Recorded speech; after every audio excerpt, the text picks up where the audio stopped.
Hello friends, welcome है आपका हमारे इस वीडियो में। तो इस वीडियो में हम लोग क्या पढ़ने वाले हैं, क्लास 8 इंग्लिश का chapter the best Christmas present in the world के आज हम लोग क्वेश्चन आंसर पढ़ेंगे। तो आज हम लोग इनके जो क्वेश्चन आंसर्स हैं वो दो पार्ट में डिवाइडेड है। कॉम्प्रिहेंशन चेक है जो कि हमारे स्टोरी के बीच बीच में क्वेश्चंस दिए जाते हैं वो होते हैं, और हमारे वर्किंग विद द टेक्स्ट है जो चैप्टर के बाद की एक्सरसाइजेस हैं। तो हम लोग इस वीडियो में कॉम्प्रिहेंशन चेक को कवर करने वाले हैं। तो टोटल हमारे 3 कॉम्प्रिहेंशन चेक है इस चैप्टर में। तो सबसे पहले कॉम्प्रिहेंशन चेक फर्स्ट देखते हैं, उसमें हमारे ये टोटल 2 क्वेश्चन है। तो देखते हैं, what did the author find in the junk shop. ये हमारा फर्स्ट क्वेश्चन है। ऑथर ने, जो स्टोरी के अंदर ऑथर है, उसने जंक शॉप जो उसे मिली थी उसके अंदर उसने क्या फाइंड करा, यानी कि जंक शॉप के अंदर उसे क्या मिला। तो the author found a role top desk in the junk shop, यानी कि ऑथर ने एक रोल टॉप डेस्क फाइंड करी, यानी कि एक जो रोल टॉप डेस्क है वो ऑथर को मिली थी जंक शॉप में। फिर क्वेश्चन नंबर 2 देखें, what did he find in the secret drawer, यानी कि उसने सीक्रेट ड्रॉवर में क्या फाइंड करा।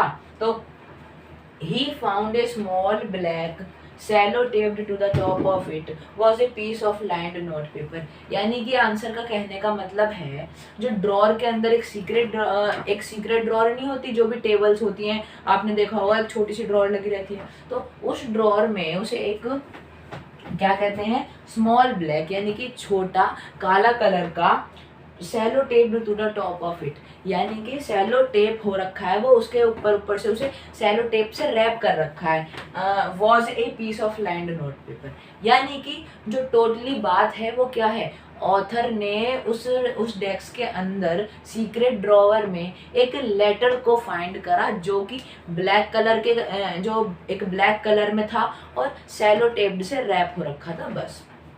ओके तो ये होते हैं हमारे कॉम्प्रिहेंशन चेक फर्स्ट के दोनों क्वेश्चन। अब हम लोग देखते हैं हमारा कॉम्प्रिहेंशन चेक 2।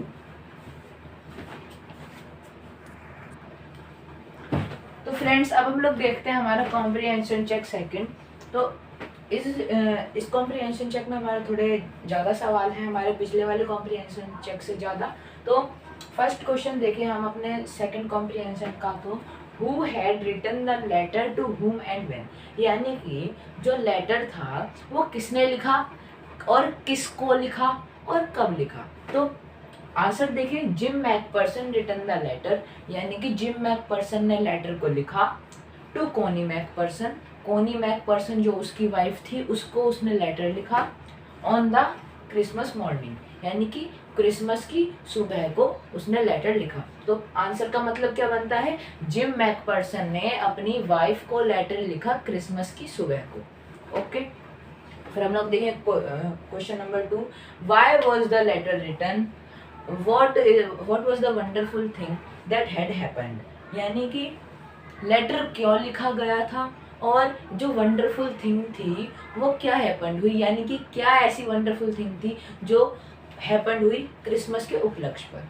तो आंसर देखें, Jim Macpherson wrote the letter to his wife, यानी कि जिम मैकपर्सन ने लेटर लिखा था, इतना तो हमें पता है। अब लेटर उसने अपनी वाइफ को लिखा है to share his experience joy etcetera, यानी कि जिम मैकपर्सन ने अपनी वाइफ को अपना एक्सपीरियंस अपना जॉय शेयर करने के लिए लिखा है और वो how they celebrated Christmas with the fridge, और वो ये भी बताना चाहता था कि उसने क्रिसमस कैसे सेलिब्रेट करा फ्रिज के साथ। ओके देखें, the wonderful thing that had happened was two enemies become friend on Christmas Eve, यानी कि जो वंडरफुल थिंग थी वो क्या हैपन हुई कि क्रिसमस के उपलक्ष्य पर जो 2 एनिमीज थे, जो 2 दुश्मन थे, वो आपस में फ्रेंड्स बन गए। ओके तो ये होते हैं हमारे फर्स्ट और सेकंड क्वेश्चन। अब हम लोग देखते हैं हमारे नेक्स्ट क्वेश्चन। तो फ्रेंड्स अब हम लोग देखते हैं हमारा थर्ड और फोर्थ क्वेश्चन। तो थर्ड क्वेश्चन में क्या है, what jobs did Hans Wolf and Jim Macpherson had when they were not soldiers, यानी कि जब हैंस वुल्फ और जिम मैकपर्सन क्या क्या बोलते हैं, सोल्जर्स नहीं थे, तो वो क्या नौकरियां करा करते थे। तो Hans Wolf had played and cello in orchestra, यानी कि हैंस वुल्फ जो थे वो एक सेलो बजाते थे ऑर्केस्ट्रा में, और gym was a teacher in A school, यानी कि जो जिम मैकपर्सन थे वो एक स्कूल में टीचर थे। ओके, तो ये हो चुका है हमारा आंसर। जो जिम मैकपर्सन था और हैंस वुल्फ था वो सोल्जर्स से पहले क्या क्या काम करा करते थे। हैंस वुल्फ सेलो प्ले करते थे और जिम मैकपर्सन टीचर थे। फिर देखें question number 4, had Hans Wolf ever been to Dorset. तो जो डॉर्सेट एक जगह है इंग्लैंड के अंदर, तो इसमें बोला गया है हैंस वुल्फ जो थे वो कभी डॉर्सेट गए हैं। तो वाई डिड ही से ही न्यू इट, यानी कि वो क्यों कहते हैं कि उन्हें डॉर्सेट के बारे में पता है। तो आंसर देखें, no, Hans Wolf had never placed a foot on the land of Dorset, यानी कि हैंस वुल्फ ने आज तक कभी भी डॉर्सेट के लैंड पर अपना कदम नहीं रखा है, लेकिन he know about the place by reading books in English, यानी कि उन्हें डॉर्सेट के बारे में कैसे पता है, क्योंकि वो बुक्स को पढ़ा करते थे, इंग्लिश में जो बुक्स होती थी वो उनको रीड करा करते थे, तो उन्हें उसके बारे में उन बुक्स से डॉर्सेट के बारे में पता चला। ओके, फिर अब हम लोग देखते हैं हमारा question number 5।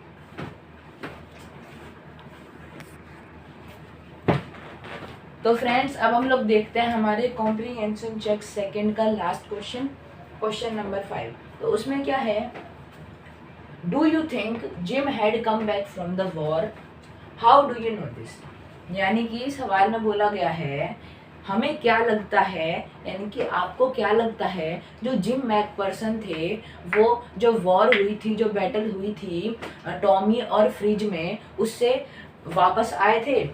How do you know this, ये आपको कैसे पता है। तो आंसर देखें इसका, no Jim did not come back from the war, यानी कि नहीं, जिम वॉर से वापस नहीं आए थे। On the letter that author found it was written in a clumsy handwriting, Jim's last letter, यानी कि जो लेटर ऑथर को मिला था टिन बॉक्स से, उसमें लिखा था एक क्लमजी हैंड राइटिंग, यानी कि क्लमजी मतलब मैं बोलूँ ऐसे टेढ़ी मेढ़ी हैंड राइटिंग में लिखा था, जैसे ऐसे। ओके, ऐसी कुछ टेढ़ी मेढ़ी हैंड राइटिंग में लिखा था, क्लमजी हैंड राइटिंग में, जो कि जिम का लास्ट लेटर था, जो 25 जनवरी 1915 को रिसीव हुआ, to be buried with me when time comes, यानी कि जिम ने क्या बोला था, to be buried with me when time comes, यानी कि मेरे साथ दफनाओ, यानी कि मेरे साथ बुरीड हो जाओ जब टाइम आए। ओके, तो ये लाइन जो है वो हमारे आंसर को सपोर्ट करती है। तो एक बार आंसर दोबारा समझते हैं, जो जिम थे वो वॉर से वापस नहीं आए थे, क्योंकि जो लेटर ऑथर को मिला था वो एक क्लमजी हैंड राइटिंग में लिखा था, जो कि जिम का लास्ट लेटर था, और वो कब रिसीव हुआ, जनवरी 25 1915 को रिसीव हुआ। और कौन सी लाइन सपोर्ट करती है हमारे आंसर को कि जिम वापस नहीं आए थे, और जिम ने क्या बोला था, to be buried with me when time comes. Okay, तो ये हो चुका है हमारा कॉम्प्रिहेंशन चेक सेकंड कंप्लीट। अब हम लोग देखते हैं हमारा कॉम्प्रिहेंशन चेक 3। फ्रेंड्स अब हम लोग देख लेते हैं हमारा कॉम्प्रिहेंशन चेक थर्ड। तो कॉम्प्रिहेंशन चेक का फर्स्ट क्वेश्चन देखें हम लोग, कॉम्प्रिहेंशन चेक थर्ड का, why did the author go to Bridport, यानी कि जो ऑथर थे वो ब्रिडपोर्ट क्यों गए। तो आंसर देखें, the author went to Bridport to meet Mrs Macpherson and hand over the letter to her, यानी कि जो ऑथर था वो ब्रिडपोर्ट मिसेस मैकपर्सन से मिलने के लिए गया। मिसेस मैकपर्सन कौन है, कोनी मैकपर्सन है, जिन्हें यहाँ पे बोला गया है Mrs Macpherson, and hand over the letter to her, यानी कि जो लेटर ऑथर को मिला था वो कोनी मैकपर्सन को हैंड ओवर करने के लिए गया था। फिर देखिए question number 2, how old Mrs Macpherson now, where was she, यानी कि जो कोनी मैकपर्सन है वो कितने साल की हो गई हैं, जो करंटली है वो कितने साल की है, यानी कि क्वेश्चन के हिसाब से करंटली मिसेस मैकपर्सन कितने साल की है और वो कहाँ पर हैं। तो फिर देखें Mrs McPherson was 101 year old, यानी कि मिसेज मैकपर्सन 101 ईयर ओल्ड हो गई हैं और she was in nursing home, वो एक नर्सिंग होम में है क्योंकि उनके घर में आग लग गई थी, तो वो कहाँ पर है अब, नर्सिंग होम में है।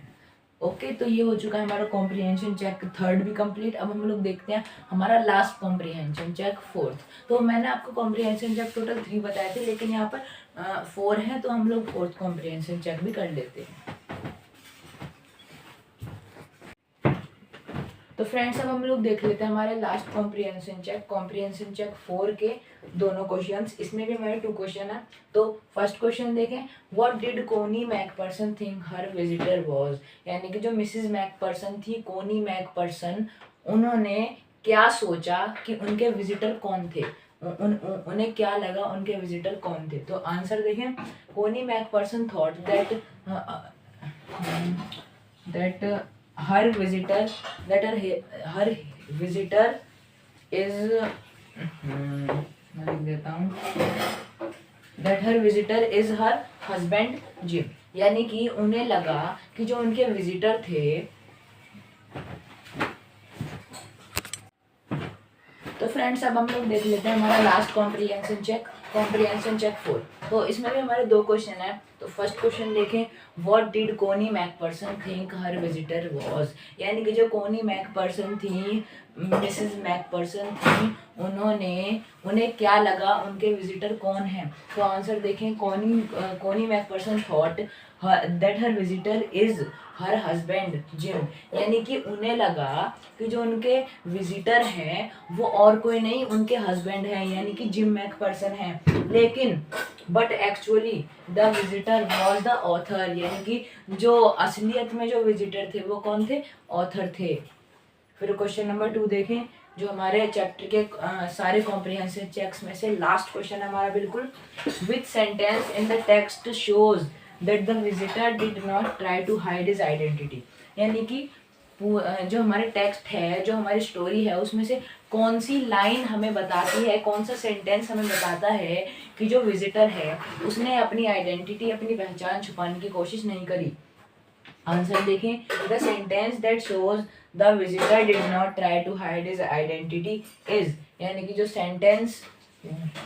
सेंटेंस है जिसमें आप विजिटर बता रहा है कि उसने अपनी आइडेंटिटी हाइड करने की कोशिश नहीं करी, वो कौन सी लाइन है, I explained about the desk, about how I found it, but I don't think she was listening, यानी कि जो लाइन है उसका मतलब क्या है, मैंने मिसेस मैकपर्सन को डेस्क के बारे में बताया जो उसे किस में मिली थी, जंक शॉप में मिली थी। I explained about the desk about how I found it, यानी कि मैंने उस डेस्क को कैसे फाइंड करा, लेकिन मुझे ये नहीं लग रहा था कि वो मुझे सुन रही हैं, यानी कि but I don't think she was listening. तो ये लाइन हमारे आंसर को सपोर्ट करती है कि जो विजिटर था वो अपनी आइडेंटिटी को छुपाने की कोशिश नहीं कर रहा है। ओके, तो फ्रेंड्स ये हो चुका है हमारा चैप्टर के कॉम्प्रिहेंशन चेक फिनिशिंग। तो अब हम लोग मिलते हैं हमारे नेक्स्ट क्वेश्चन में हमारे चैप्टर की एक्सरसाइजेस के साथ। तो अगर आपको हमारी वीडियो अच्छी लगी हो तो हमारे वीडियो को लाइक करें, चैनल को सब्सक्राइब करें, ज़्यादा से ज़्यादा लोगों को शेयर करें ताकि आपको हमारे ऐसे ही अच्छी वीडियोज़ मिलती रहें। तब तक के लिए थैंक यू।